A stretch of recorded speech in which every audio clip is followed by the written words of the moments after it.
तो my dear students, कैसे हो आप सब।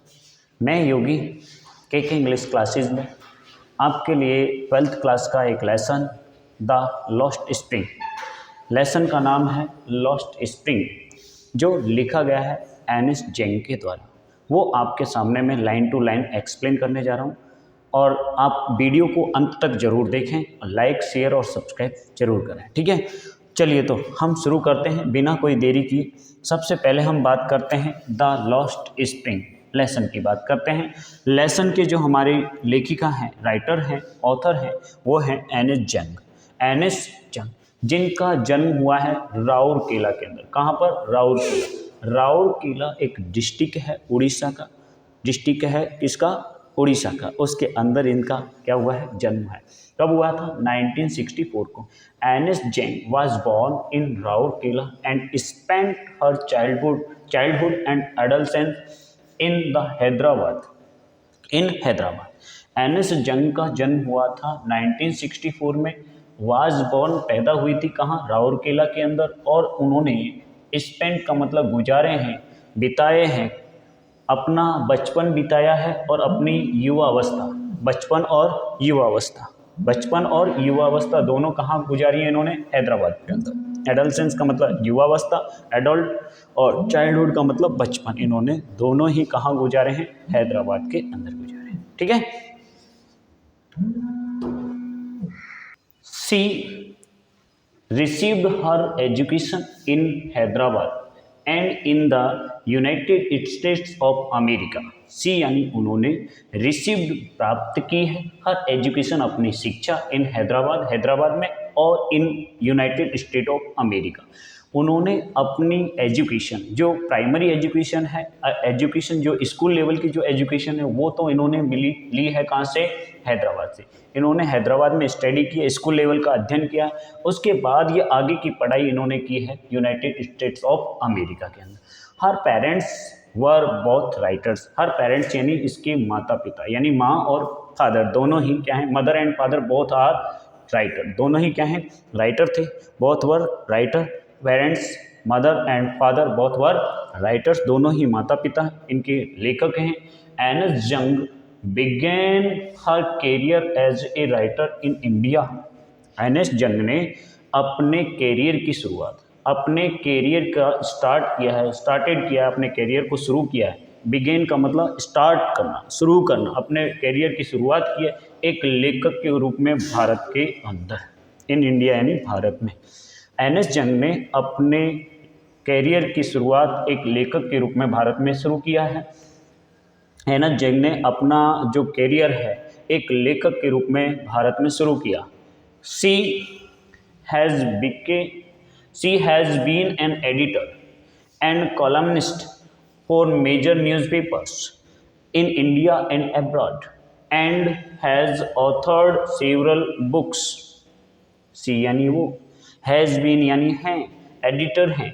क्या है? एडिटर। एडिटर का मतलब जो न्यूज़पेपर के अंदर जो आर्टिकल्स लिखते हैं, जैसे आपने पोपटलाल को देखा होगा तूफान एक्सप्रेस में आर्टिकल लिखता है, ठीक है। तो एडिटर जो न्यूज़पेपर के संपादक हैं, आर्टिकल लिखने वाले हैं, कॉलमनिस्ट हैं, ठीक है, संपादक हैं और आर्टिकल लेखक हैं, आर्टिकल लिखते हैं बहुत सारे महत्वपूर्ण समाचार पत्रों के अंदर। मेजर न्यूज़पेपर जो हैं, इंपॉर्टेंट जो न्यूज़पेपर हैं, जैसे द हिंदू है, इकोनॉमिक टाइम्स है, टाइम्स ऑफ इंडिया है, ऐसे न्यूज़पेपर में इनके कॉलम प्रिंट होते हैं, इनके आर्टिकल प्रिंट होते हैं। ये एडिटर हैं इन पेपर्स की, इन न्यूज़पेपर्स की, भारत में भी और अब्रॉड, विदेश में भी इन्होंने अब कई सारे अखबारों में अपने आर्टिकल लिखे हैं, एडिटर हैं उनके। हैज़ ऑथर्ड का मतलब रिटन या कंपोज्ड। ऑथर्ड मीन्स रिटन या कंपोज्ड, लिखी हैं इन्होंने, रिटन या कंपोज्ड। ऑथर्ड का मतलब रिटन और कंपोज्ड। सेवरल बुक्स यानी बहुत सारी किताबें। इन्होंने बहुत सारी किताबें लिखी हैं, प्रिंट की हैं, पब्लिश की हैं, बहुत सारी किताबों का विमोचन किया है। आगे देखते हैं। तो ऑथर्ड का मतलब यहाँ पर क्या निकला? रिटन और कंपोज्ड, लिखी हैं बहुत सारी किताबें। इसके अलावा the following is an excerpt from her book title lost spring story of stolen childhood. The following नीचे दिया हुआ एक्सेप्ट का मतलब गद्यांश, पैसेज जिसको हम बोल सकते हैं, या गद्यांश पैराग्राफ बोल सकते हो, या पैसेज बोल सकते हो, गद्यांश बोल सकते हो हिंदी के अंदर। एक्सेप्ट का मतलब पैसेज, गद्यांश। फ्रॉम हर बुक यानी उनकी एक किताब है जिसका टाइटल का मतलब नेम, टाइटल का मतलब नेम, नेम है lost spring story of stolen childhood. नाम की जो बुक है इसमें से ये एक पैसेज निकाला है, एक गद्यांश निकाला है जिसका नाम है लॉस्ट स्प्रिंग, जो आज हम डिस्कस करेंगे। Here she analyse the grinding of poverty. यहाँ पर एनालिसिस करती है, एनालिसिस का मतलब एक इन्वेस्टिगेशन करती है, एग्जामाइन करती है, टेस्ट करती है, उन लोगों के ऊपर जांच करती है जो लोग ग्राइंडिंग पॉवर्टी, गरीबी से पीड़ित हैं। ग्राइंडिंग का मतलब वैसे पीसना होता है, किसी चीज़ को बारीक करना होता है, लेकिन यहाँ पर है ग्रसित होना, सफ़र होना, सफ़र। ग्राइंडिंग का मतलब यहाँ पर है सफ़र से, परेशानी से, तकलीफ से, सफरिंग से। जो सफरिंग है, सफ़र है, किससे सफ़र है? पॉवर्टी से, गरीबी से पीड़ित हैं, उन लोगों का एनालिसिस करती हैं यहाँ पर।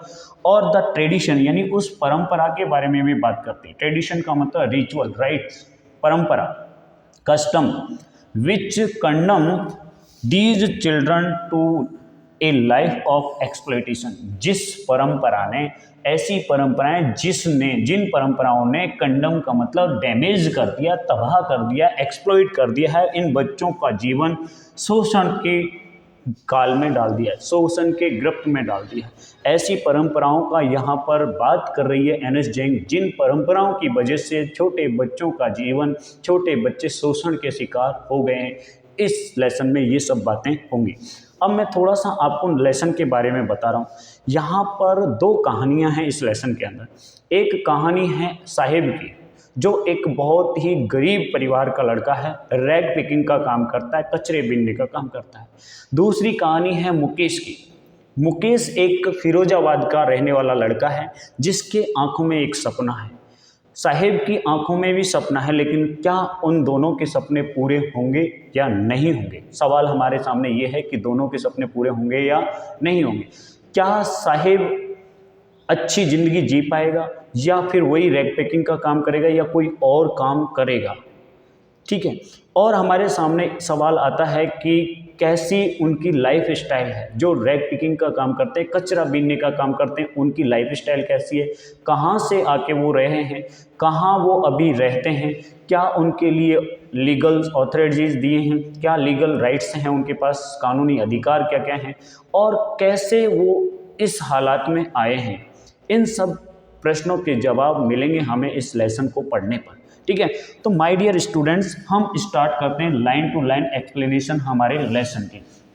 जिस लेसन में पहली कहानी है, किसकी कहानी है? पहली साहिब की, साहिब की कहानी है। पहली कहानी है आपके सामने साहिब की, साहिब की कहानी।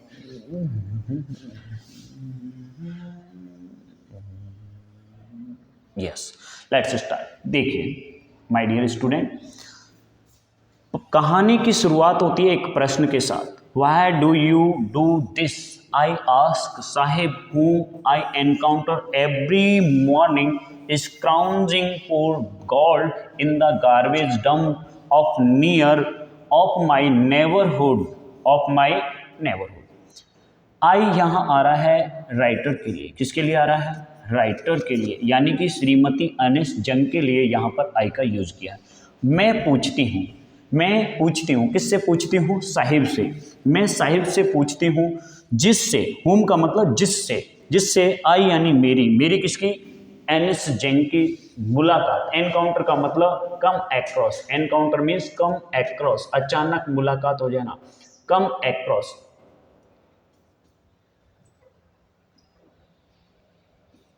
कम एक्रोस, अचानक मुलाकात हो जाना।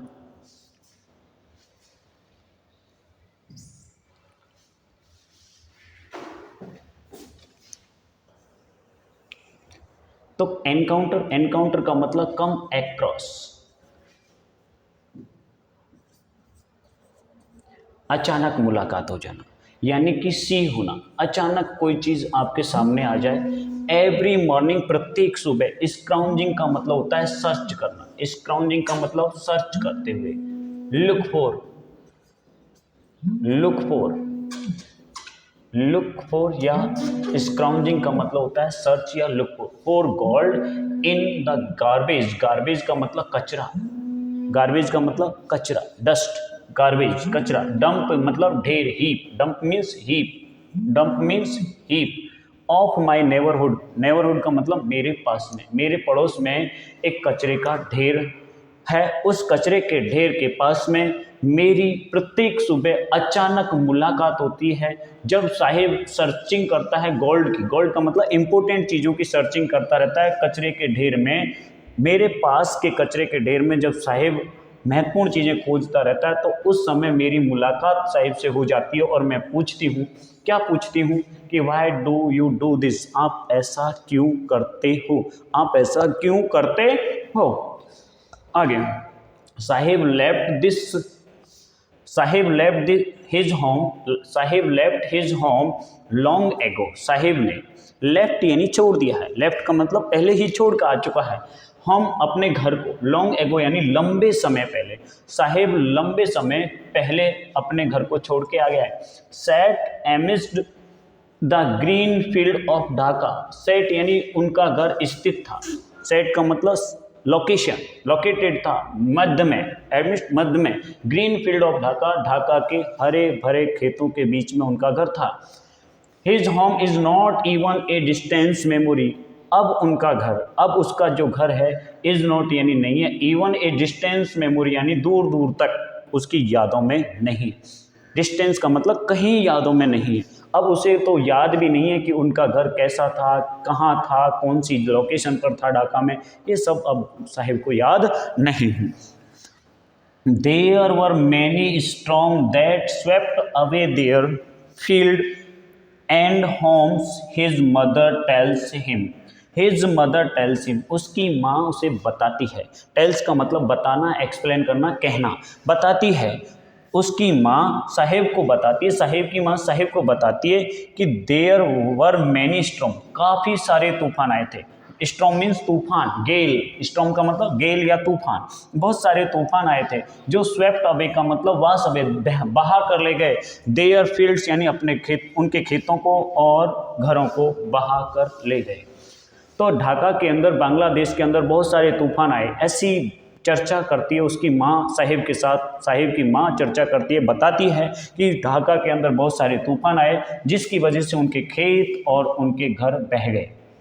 दैट वाज वाई, यही कारण था, they left looking for gold in the big city where he now lives. यही कारण था जिसकी वजह से दे यानी उन्होंने, लेफ्ट यानी छोड़ दिए, लुकिंग फॉर तलाश में, लुकिंग फॉर तलाश में, सर्च में, गोल्ड का मतलब आवश्यक वस्तुओं की तलाश में, गोल्ड का मतलब यहाँ सोने से नहीं है, नीड थिंग्स, जरूरत की चीज़ों की तलाश में बड़े शहर के लिए चले गए जहाँ अभी वो रहते हैं, जहाँ पर अभी वो वेयर यानी जहाँ पर, ही यानी वह, नाउ यानी अब रहता है, जहाँ पर अब वह रहता है।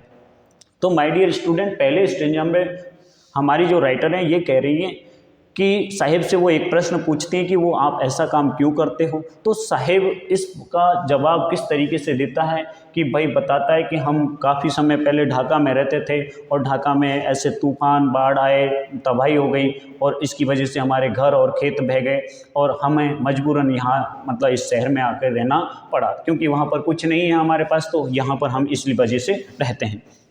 आई have nothing else to do, he mutters, he mutters, mutters मतलब धीमी आवाज़ में बोलता है, धीमी आवाज़ में बोलता है, लो साउंड में वो धीरे से बोलता है। क्या बोलता है कि I have nothing else to do, मेरे पास इसके अलावा कोई काम नहीं है, मेरे पास कोई और कार्य नहीं है। नथिंग एल्स यानी कुछ भी नहीं है, टू डू यानी करने के लिए, मेरे पास और कोई काम नहीं है करने के लिए। लुकिंग अवे यानी दूर देखते हुए, नज़र हटाते हुए, दूसरी साइड में देखते हुए, जैसे मैं आपसे पढ़ा रहा हूँ और आपकी तरफ नहीं देख के मैं इधर उधर देखूँ और फिर कहूँ कि मेरे पास और कोई काम नहीं है, बस इसी वजह से पढ़ा। तो ऐसा एक्सप्रेशन करते हुए साहिब ने जवाब दिया, साहिब जवाब देता है कि भाई मेरे पास कोई और काम नहीं है, लुकिंग अवे दूर देखते हुए। गो टू स्कूल आई से गिलीवली, गिलीवली का मतलब क्लेवरली, बहुत चातुरता के साथ, बहुत ही चपलता के साथ में, चतुराई के साथ में, गिलीवली का मतलब चतुराई के साथ में, क्लेवरनेस के साथ में मैं कहती हूँ, यानी कि एन.एस. जैंग कहती है, राइटर कहती है कि गो टू स्कूल, स्कूल चले जाओ। कहाँ चले जाओ? स्कूल चले जाओ। Realising immediately how hollow the advice must sound, realising यानी एहसास हुआ। अब पोइटिस ने, हमारी जो लेखक हैं, लेखिका ने जैसे ही बोला, लेखिका ने जैसे ही बोला कि भाई आप स्कूल क्यों नहीं जाते, स्कूल चले जाइए, तो उसे तुरंत एहसास हुआ। इमीडिएटली का मतलब at once, immediately means at once, तुरंत एहसास हुआ, तुरंत इस बात का पता चल गया, एहसास हो गया कि हाउ यानी कितनी, होलो का मतलब खोखली है, यूजलेस है, होलो मीन्स यूजलेस या खोखली, द एडवाइस यानी वो सलाह जो उसने अभी अभी दी है, उस सलाह का कितना महत्व है, इस बात को वो तुरंत समझ गई। भाई लेखिका ने बोला कि भाई आपके पास कोई भी काम नहीं है तो आप घूमने क्यों, स्कूल क्यों नहीं चले जाते, इधर क्यों घूमते रहते हो, ठीक है। तो वो तुरंत रियलाइज़ हो गया लेखिका को कि ये जो मैंने बात बोली है ये ज़्यादा इम्पोर्टेंट नहीं है, कोई महत्व की नहीं है इनकी लाइफ के अंदर। चलिए आगे देखते हैं नेक्स्ट स्टेंजा को।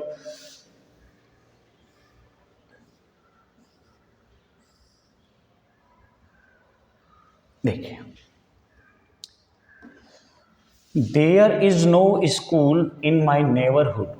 अब साहेब बोलता है देयर इज नहीं है, नो स्कूल यानी कोई भी विद्यालय, there is no school, no school मतलब कोई भी विद्यालय नहीं है, इन माई नेबरहुड यानी मेरे पास, आसपास के क्षेत्र, नियर बाई एरिया के अंदर कोई भी विद्यालय नहीं है, कोई स्कूल नहीं, ठीक है, स्कूल नहीं है।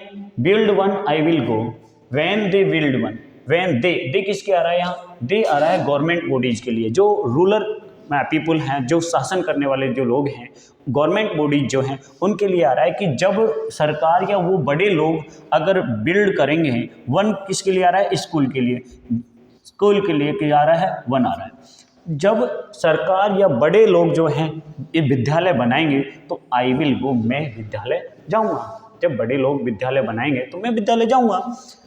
If I start A school, if I start A school will you come, I ask, मैं पूछती हूँ यानी कि श्रीमती एन.एस. जैंग पूछती है, लेखिका पूछती है मजाक में, हाफ जोकिंग यानी थोड़ा सा मजाक करते हुए लेखिका पूछती है कि यदि मैं स्कूल शुरू करती हूँ, स्टार्ट करती हूँ, एक स्कूल खोलती हूँ, तो क्या आप आओगे, विल यू कम, क्या आप आओगे।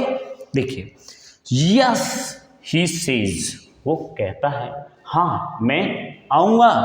स्माइलिंग ब्रॉडली, ब्रॉडली का मतलब ओपनली, खुलकर मुस्कुराते हुए, ओपनली खुलकर मुस्कुराते हुए वो कहता है कि हाँ मैं आऊँगा, अगर आप विद्यालय खोलते हो तो मैं विद्यालय में जरूर आऊँगा पढ़ने के लिए। A few day later I see him running up to me, is your school ready.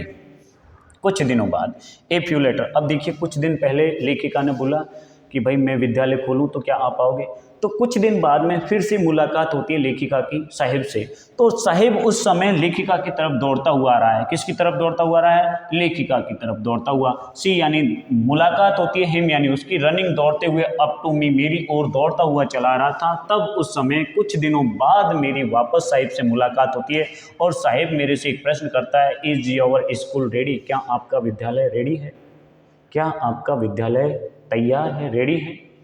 Okay, it takes longer to build a school I say, मैं कहती हूं, मैं उससे क्या जवाब देती हूं कि इट्स टेक, समय लेता है भाई, इट किसके लिए आ रहा है, स्कूल के लिए आ रहा है, लॉन्गर यानी लंबा समय लगता है, बिल्ड बनाने में, स्कूल यानी एक विद्यालय को बनाने में समय लगता है। मैंने जवाब दिया या मैं जवाब देती हूं कि स्कूल को बनने में समय लगता है।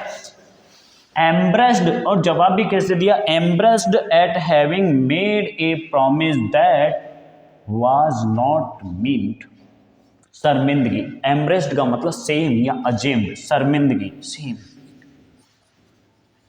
शर्मिंदगी है, थोड़ा सा शर्म महसूस करते हुए, शर्मिंदगी जताते हुए कि eight having made a promise, कि उसने एक ऐसा वादा किया, मेड का मतलब किया है, वादा किया है, एक ऐसा वादा किया है दैट वाज नॉट मीन्ट, जिसका कोई मतलब नहीं है, जो कभी पूरा नहीं होने वाला है, जिसका कोई महत्व नहीं है, अनइम्पोर्टेंट प्रॉमिस कर दिया है, जिसका कोई सार्थक मतलब नहीं निकलेगा, अर्थ नहीं निकलेगा।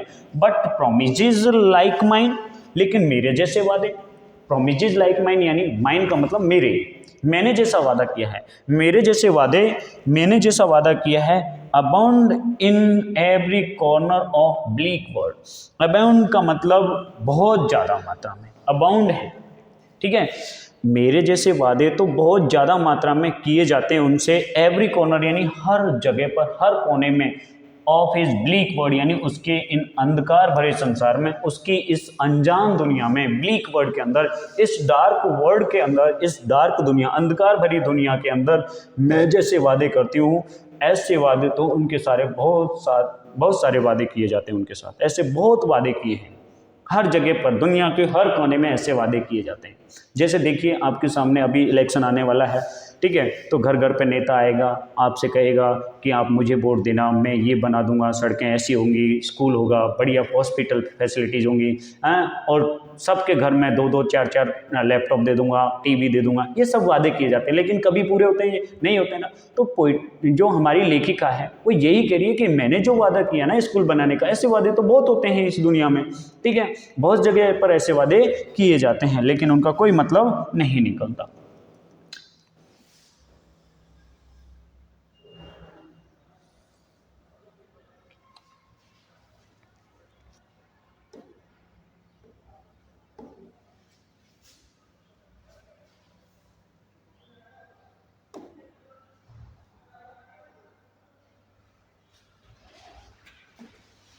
Yes, okay. After months of knowing him, after यानी बाद में, मंथ्स यानी महीनों बाद, ऑफ नोइंग यानी जानने के, उसको जान पहचान, उससे जान पहचान होने के महीनों बाद, साहिब से जब मेरी जान पहचान होगी उसके महीनों बाद, आई यानी मैं, आस्क पूछती हूँ, हिम यानी उससे, हिज नेम यानी उसका नाम, महीनों बाद जान पहचान हो गई, उसके महीनों बाद मैं उससे उसका नाम पूछती हूँ, जो नाम बताया उसने, ही अनाउंस यानी उसने बताया, उसने अनाउंस किया, घोषणा किया, डिक्लेयर किया, अनाउंस किया, प्रोक्लेम किया कि साहिब ए आलम। अनाउंस का मतलब प्रोक्लेम करना, डिक्लेयर करना, अनाउंस करना, प्रोक्लेम, प्रोक्लेम या डिक्लेयर। उसने बताया, टेल भी आप लिख सकते हो, ही टेल्स या ही सेज, वो कहता है। अनाउंस का मतलब सेज कह सकते हो, प्रोक्लेम कह सकते हो, डिक्लेयर कह सकते हो। उसने अपना नाम बताया, साहिब ए आलम।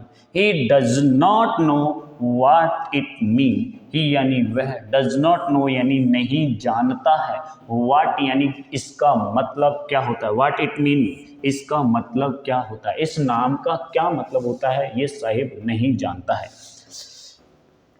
If he new it's meaning, यदि वो इसका नाम जानता है, इट्स मीनिंग यानी इस अपने नाम का मतलब अगर वो समझता, अपने नाम का मतलब यदि वो समझता, the Lord of the universe, इस नाम का मतलब क्या होता है, दुनिया का मालिक। साहिब ए आलम का मतलब होता है दुनिया का मालिक। यदि वो अपने नाम का मतलब समझता, he would have a hard time believing it, तो ही यानी वह, हैव ए हार्ड टाइम का मतलब मुश्किल से या बिल्कुल भी नहीं, हार्ड ए टाइम का मतलब मुश्किल से या बिल्कुल भी नहीं, बिलीविंग यानी विश्वास करता, इट यानी इस नाम पर, इस बात पर वो शायद विश्वास भी नहीं करता। या अगर उसे अपने नाम का मतलब पता होता कि साहिब ए आलम का मतलब दुनिया का मालिक होता है, गॉड होता है, तो शायद उसको इस बात पे विश्वास नहीं होता। Unaware of what his name represent, अनजान है, अनअवेयर है, अनजान है, अज्ञात है, वाट यानी उस मतलब से, उसके नाम के मतलब से, रिप्रेजेंट यानी जो बताता है, जो उसका नाम भगवान के बारे में बताता है, इस बात से वो अनजाना, अनअवेयर है, अननोन है। अनअवेयर का मतलब अननोन है, अज्ञात है, इस नाम से वो, इस नाम के मतलब से वो अज्ञात है।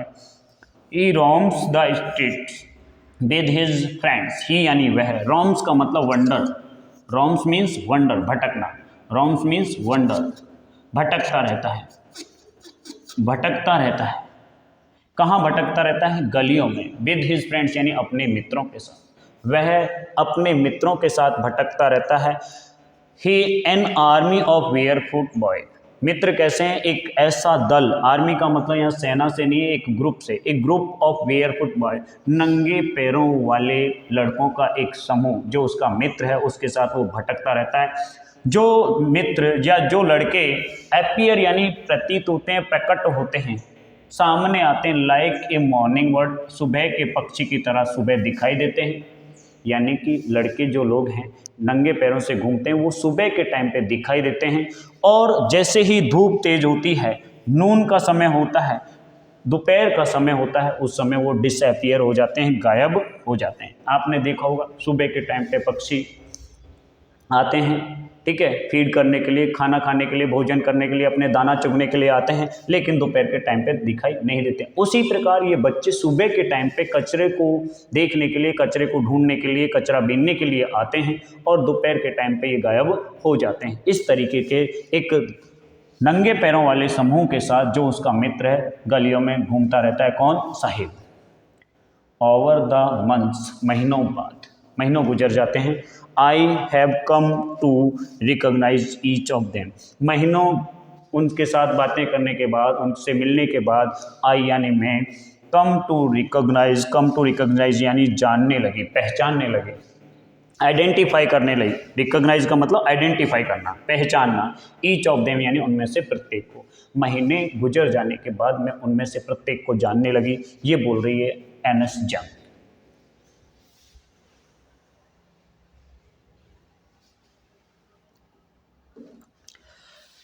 Why are not you wearing chappals? I ask one, मैं उनमें से एक को पूछती हूँ। आई यानी मैंने पूछ लिया है, इस एक उनमें से जो बहुत सारे बच्चे हैं उनमें से एक को पकड़ के मैंने पूछा कि वाई यानी क्यों, आर नॉट यानी नहीं, यू यानी आप, बियरिंग यानी पहनते हो चप्पल्स, आप चप्पल क्यों नहीं पहनते हो। मैं पूछती हूँ उनमें से एक से कि आप चप्पल क्यों नहीं पहनते हो। My mother did not bring them down from self, self का मतलब तिजोरी, अलमारी कह सकते हो, या तिजोरी कह सकते हो, अलमीरा, वार्डरोब भी कह सकते हो। माई मदर, मेरी माँ, did not bring down, bring down का मतलब नीचे लाना, उतारना, नीचे लाना या उतारना। मेरी माँ उन्हें बाहर नहीं निकालती है। ब्रिंग डाउन का मतलब बाहर निकालना या नीचे उतारना, नीचे नहीं उतारती है, बाहर नहीं निकालती है। देम यानी उन चप्पलों को तिजोरी से या अलमारी से उन्हें बाहर नहीं उतारती है। ही आंसर सिंपली, उसने सिंपली जवाब दिया, रिप्लाई किया, आंसर किया। Even if she did not, even if she did, he will throw them off, added another, दूसरे ने कहा, उसके पास में एक और लड़का कहा था। आप जैसे देखते हो बच्चे लोग, 4-5 बच्चे होते हैं, आप एक से पूछोगे दूसरे अपना आप ही बोल जाता है, उसको कहने की जरूरत नहीं होती, वो अपना आप ही जवाब दे देता है। तो दूसरे लड़के ने कहा, अनदर, दूसरे लड़के ने कहा, दूसरा लड़का कहता है कि इवन इफ, यदि, सी यानी उसकी माँ, जिस लड़के ने चप्पल नहीं पहन रखी है उसकी माँ की बात कर दी, अगर उसकी माँ ऐसा करती है कि चप्पलों को निकाल के रख देती है, पहनने के लिए दे देती है, तो ही विल थ्रो देम, तो वो लड़का उन चप्पलों को पहनेगा नहीं, फेंक देगा। थ्रो देम ऑफ, उनको उतार देगा, पहनेगा नहीं, फेंक देगा, उतार देगा। हु इज़ बियरिंग शूज, जिसने जूते पहन रखे थे। बियरिंग का मतलब पहने हुए था, एक लड़का जो जूते पहने हुए है, उस लड़के ने बोला, वो लड़का बोलता है कि यदि उसकी माँ उसे चप्पल उतार के देती है या निकाल के देती है तो वो उन्हें फेंक देगा, पहनेगा नहीं, उतार देगा भाई, पहनेगा नहीं। दैट डू नॉट मैच, जो जूते मैच नहीं कर रहे थे। पूरी लाइन को वापस देखिए। एक दूसरा लड़का जो जूते पहने हुए है और जूते दोनों अलग अलग कलर के हैं, दो पैरों में दोनों जूते अलग अलग मैच नहीं हो रहे हैं, अलग अलग कलर के हैं। वो लड़का बोलता है कि अगर माँ ऐसा करती है, जिसके पास चप्पल नहीं है, उस लड़के की माँ ऐसा करती है कि उसे चप्पल निकाल के देती है, उतार के देती है, तो वो उन चप्पलों को उतार देगा, पहनेगा नहीं, फेंक देगा। ठीक है। When I comment on it, जब मैंने, लेखिका ने जब कमेंट किया, इस पर टिप्पणी की, he shuffles his feet and says nothing, he यानी उसने, सफल्स का मतलब छिपाने का प्रयास किया, दूर करने का, यानी कि पीछे करने, अपने पैरों को दूर करने का या छिपाने का। सफल मीन्स हाइड करने का। कोशिश की हिज फीट यानी अपने पैरों को, एंड सेज नथिंग और कुछ नहीं बोलता है वो। जब मैंने उस पर टिप्पणी की, बोला कि अरे तेरे तो जूते दोनों अलग अलग रंग के हैं, तो वो धीरे से अपने पैरों को पीछे लेने का प्रयास करता है और अपने जूतों को छिपाने का प्रयास करता है, कुछ नहीं बोलता है, कुछ भी नहीं बोलता है। I want shoes said a third boy who has never worn a pair all his life. I want shoes. मैं जूते चाहता हूँ, यानी कि जूते मेरी लाइफ में होने चाहिए, मुझे जूते पहनने हैं। सेज एक थर्ड बॉय, एक तीसरा लड़का कहता है कि मुझे जूतों की आवश्यकता है। जिसने, हु यानी जिसने, हैज़ नेवर ऑन, जिसने कभी नहीं खरीदे या कभी भी एक जोड़ी जूते, ए पेयर का मतलब एक जोड़ी जूते अपनी पूरी ज़िंदगी में, ऑल हिज लाइफ यानी अपनी पूरी ज़िंदगी में जिसने एक जोड़ी जूते नहीं खरीदे, एक जोड़ी जूते का मालिक नहीं बना है, वो तीसरा लड़का बोलता है कि मुझे जूते चाहिए, जूते की आवश्यकता है। Traveling across the country, I have seen children walking barefoot in the cities on Blaze Road. Travelling यानी घूमते हुए, अक्रॉस द सिटी यानी पूरे देश में मैंने भ्रमण किया। एन एस जैन कह रही है कि मैं हर जगह पे गई हूँ, देश के हर कोने में मैंने भ्रमण किया है, ट्रैवलिंग की है, ट्रिप की है, विजिट की है, यात्रा की है। अक्रॉस द सिटी पूरे शहर की, पूरे देश की मैंने यात्रा की है। आई हैव सीन मैंने देखा है, क्या देखा है? वॉकिंग यानी चलते हुए, घूमते हुए, बेयरफुट यानी नंगे पैरों से, नंगे पैरों के बिना जूते चप्पलों के मैंने घूमते हुए बच्चों को देखा है। शहरों में भी और गांव की सड़कों पर भी मैंने बच्चों को नंगे पैर घूमते देखा है। It is not lack of money, ये धन की कमी की वजह से नहीं। इट इज़ यानी यह नहीं है, नॉट लैक ऑफ मनी यानी धन की कमी का कारण नहीं है ये, but a tradition to stay barefoot, लेकिन एक परंपरा हो गई है, नंगे पैर रहने की एक परंपरा सी बन गई है। धन की कमी नहीं है, ये नंगे पैर रहने की एक परंपरा बन गई है।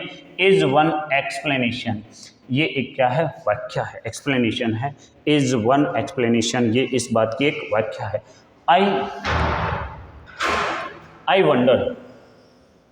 आई वंडर मैं सोचती हूँ, आई वंडर मैं सोचती हूँ।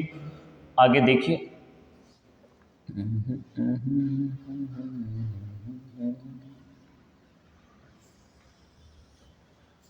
कहाँ गया? अरे भाई किधर गया? ये रहा।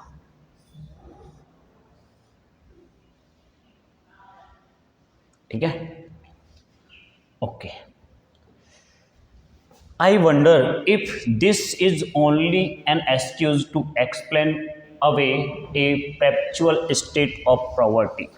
मैं सोचती हूँ कि this is only way, only excuse, ये एकमात्र प्रेटेंड है, बहाना है, एक्सक्यूज है, टू एक्सप्लेन यानी बताने का, लगातार, परपेचुअल का मतलब कंटिन्यूस, लगातार गरीबी में रहने की स्थिति को, स्टेट का मतलब पोजीशन, स्थिति में, लगातार गरीबी की स्थिति में रहने की बात को बताने का ये एकमात्र रास्ता है, एकमात्र तरीका, ऐसा मैं सोचती हूँ। ठीक है, अब माय डियर स्टूडेंट, यहाँ से आगे की हम क्लास करेंगे कल। थैंक यू, और लाइक शेयर सब्सक्राइब जरूर करना अगर आपको पसंद आया तो। ठीक है, थैंक यू।